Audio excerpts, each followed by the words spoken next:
Hi guys, nanasad inyong auntie. So mag-share na sad ko sa inyo ako sa akong natun-an guys ha. Kay nay nangutan akong giunsa na ako pag remove ang akong background sa video. For example kani guys, akong background is hollow black. So pwede na nato ni siya ma-remove unya. Okay? So kung gusto ka guys, sundi lang ni nga video. Let's go. I-open nato ang CapCut guys.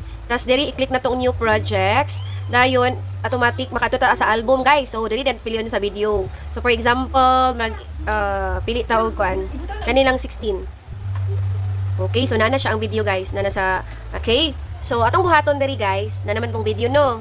Buhaton nato, i-click nato tong video. Tas diri sa ubos natin makita diri nga remove DG, pangitaon lang nato. Tas diri ato lang ning i-click ang costume removal kay kanang auto removal kay nay pro. So magbayad ta na guys. So wala man tay ikabayad. So diri ra ta sa free. I-click nato ang costume removal, tas click ang brush. So i-brush na rin nato ato brush lang nato ni guys ato ang nawong. Okay? Kaning nawong nato i-brush. I-brush nato, i-brush. Pag-brush nato.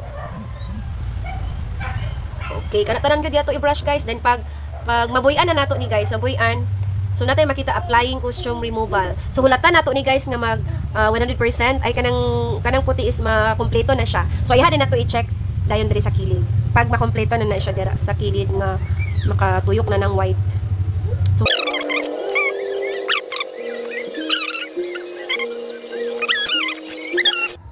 So man nato na kaya background remove, i-check lang din nato.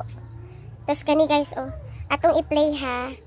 Okay, so wala na siya. So inana lang guys. So inana lang guys. So don't forget to inana lang. So okay na din siya. So ayaw gid kalimti pud ang ratio guys. Aspect dapat 9:16. Then kaning last bitaw i-delete din nato na siya. Ayaw din nimo i-export and save to device. So lata nimo mag 100.